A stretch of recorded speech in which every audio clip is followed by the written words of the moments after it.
নমস্কার বন্ধুরা, হেসেল বনলক্ষ্মীতে আপনাদের সকলকে স্বাগত। আজ আমি বানালাম এই ছাতু ভরা রুটি, সম্পূর্ণ বিহারি স্টাইলে। আর রুটিগুলো দেখুন কীরকম নরম সফট হয়েছে। রোজ একঘেয়ে একই রকমের রুটি না খেয়ে এই রকম রুটি একদিন অন্তত খেয়ে দেখুন।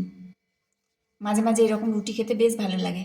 এরকম রুটি বানাবার জন্য প্লিজ আপনারা ভিডিওটি স্কিপ না করে সম্পূর্ণ রেসিপিটি একবার দেখে নিন। আশা করি আপনাদের ভিডিওটি দেখতে বেশ ভালো লাগবে। ছাতু রুটি বানাবার জন্য এখানে আমি 2 কাপ আটা নিয়েছি। এটা গমের আটা। এখন আমি এখানে দিচ্ছি পরিমাণ মতো লবণ। লবণটা ভালোভাবে মিশিয়ে নিতে হবে। এখন শুধু জল দিয়ে দিয়ে আটাটা মেখে নেব, যেমন রুটির আটা মাখা হয় ঠিক সেইভাবে মেখে নেব।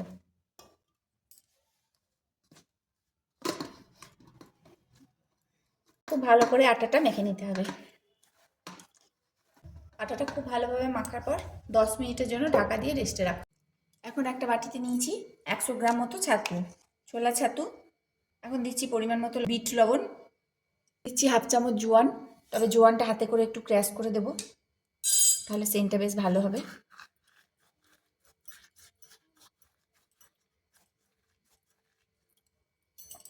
দিচ্ছি 2 চামচ সর্ষের তেল, দিয়ে দিচ্ছি হাফ চামচ আচারের মশলা, দিচ্ছি কাঁচা লঙ্কা কুচি, খুব কুচি করে দিতে হবে। দিচ্ছি একটা পেঁয়াজের কুচি, মাঝারি সাইজের পেঁয়াজ কুচি করে নিয়েছি, এর মধ্যে দিয়ে দিলাম। এই কুচিটা খুব মিহি করে করতে হবে। আর দিচ্ছি একটা রসুন কুচি, একটা গোটা রসুন কুচি করে নিয়েছি। এর মধ্যে আপনারা ফ্রেশ ধনেপাতাও দিতে পারেন, তবে আজকে আমার কাছে ধনেপাতাটা নাই, তার জন্য দিলাম না। এখন এইগুলো দিয়ে খুব ভালোভাবে ছাতুটা মিশিয়ে নেব। ধনেপাতাটা দিলে টেস্টটা আরও ভালো হবে। খুব ভালোভাবে মশলার সাথে মিশিয়ে নিলাম। এখন আমি এর মধ্যে দিচ্ছি অর্ধেক লেবু। আমি এখানে অর্ধেকটা লেবু দিলাম, আপনারা গোটা লেবুও দিতে পারেন। যদি একটু বেশি টক খান তাহলে লেবু দিতে পারেন বেশি। ছাতুটাতে একটু আচারের মশলা লাগবে মনে হচ্ছে, আমি একটু টেস্ট করে দেখলাম, তা আমি আরও হাফ চামচ আচারের মশলা দিয়ে দিলাম। আপনারা মাখার সময় একটু টেস্ট করে দেখে নেবেন, তাহলে বোঝা যাবে। খুব ভালো করে মশলাটা এরকম চিপে চিপে ছাতুর সাথে মিশিয়ে নিতে হবে। আর এইভাবে চেপে চেপে মাখলে পেঁয়াজ রসুনগুলো অনেকটা নরম হয়ে যাবে, তাতে বেলতে সুবিধা হবে। এখন আমি এর মধ্যে দিচ্ছি 2 চামচ মতো জল, বেশি দেবো না, 2 চামচ মতো দিয়ে দিলাম। এখন জল দিয়ে এটা খুব ভালোভাবে মিশিয়ে নিচ্ছি। ছাতুটা খুব ভালোভাবে মাখিয়ে নিলাম। আর ছাতু মাখাটা ঠিক এইরকম ঝুরঝুরে হবে। আটা মাখা এদিকে 10 মিনিট হয়ে গেছে। আটাটা আরেকবার মেখে নিতে হবে। হাতে একটু ঘি নিয়ে লেচিগুলো কেটে নেব। সাধারণ রুটির যে লেচি কাটা হয় তার থেকে একটু বড় সাইজের কাটতে হবে, যেহেতু পুর ভরবো। আর ছাতু রুটি একটু মোটাই হয়।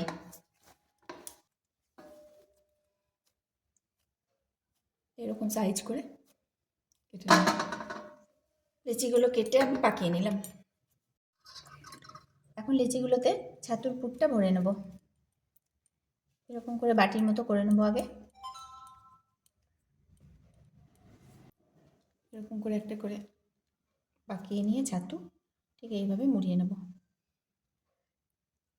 মুখটা খুব ভালোভাবে মুড়িয়ে নিতে হবে।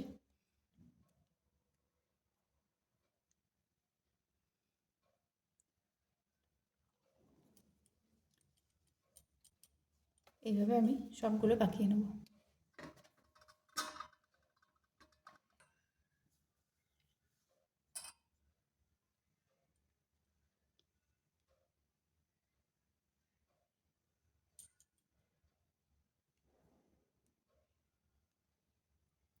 মুখটা খুব ভালোভাবে মোড়াতে হবে।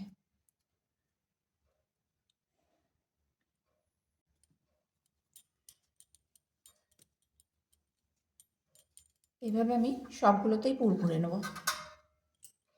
সবগুলো ভরা হয়ে গেল পুর। এখন যেভাবে আটা দিয়ে রুটি বেলা হয় সেইভাবে আটা দিয়ে দিয়ে বেলে নেব। তবে খুব হালকা হাতে বেলতে হবে, বেশি চাপ দিলে ফেটে যেতে পারে।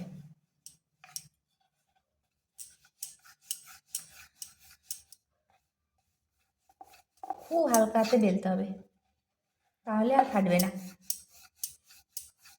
আর ছাতু বড়া রুটি একটু মোটাই হয়, তাই বেশি পাতলা করার দরকার নেই। এরকম একটু মোটা মোটা করে বেলে নিতে হবে। এইভাবে আমি সব রুটিগুলো বেলে নেব। এখন রুটি সেকার জন্য চাটু গরম করতে দিয়েছি। চাটুটা গরম হয়ে গেছে। এখন একটা একটা করে রুটিগুলো সেকে নেব। এক দিকটা সেকা হলে অপর দিকটা উল্টে দেবো। এর উপরে আরেকটা রুটি দিয়ে দেবো। আবার ওই দিকটা সেকা হলে দুটোকে নিয়ে একসাথে এইভাবে উল্টে দেবো। তার উপরে আরেকটা দিয়ে দেবো। আপনাদের জয়টা করে সুবিধা হয় 3টে 4টে একসাথে সেকে নিতে পারেন। আমি এখানে 3টে করে সেকে নিচ্ছি একসাথে, তাড়াতাড়ি হয়ে যাবে।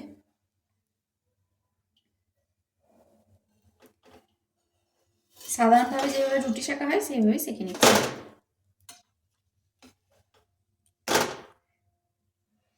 আবার ওই দিকটা সেকা হলে একসাথে 3টেকে নিয়ে উল্টে দেবো।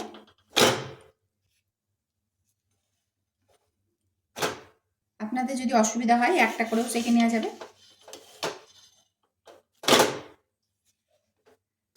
তবে এইভাবে করলে তাড়াতাড়ি হয়ে যাবে বলে আমি একসাথে 3টে করে সেকে নিচ্ছি। তবে সব দিকগুলো ভালো করে সেকে নিতে হবে যেন কাঁচা না থাকে।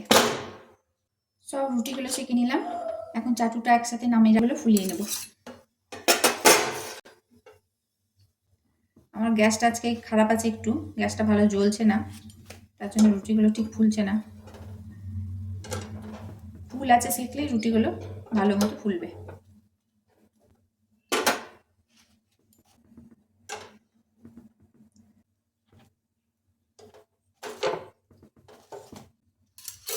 এইভাবে আমি সব রুটিগুলো সেকে নেব আর গরম গরম রুটি পরিবেশন করব ঘি মাখিয়ে। রেসিপিটা যদি আপনাদের ভালো লাগে তাহলে প্লিজ লাইক শেয়ার কমেন্ট করুন। আর এইভাবে রুটি একবার খেয়ে দেখুন বিহারি স্টাইলে, খেতে কিন্তু দুর্দান্ত লাগে। আচার দিয়েও খেতে পারেন, আর যে কোনো তরকারি দিয়েও খেতে পারেন, এমনকি চায়ের সাথেও খেতে ভালো লাগে। এইভাবে আমি সব রুটিগুলো সেকে নেব। সব রুটিগুলো সেকা হয়ে গেল। এখন রুটিগুলোতে একটু করে ঘি মাখিয়ে নিচ্ছি। ঘিটা আপনারা নাও মাখাতে পারেন, তবে ঘি মাখালে রুটিগুলো খেতে বেশ ভালো লাগে। আর ঘি মাখিয়ে রুটিগুলো গরম গরম পরিবেশন করব। এটা সম্পূর্ণ বিহারি স্টাইলের রুটি।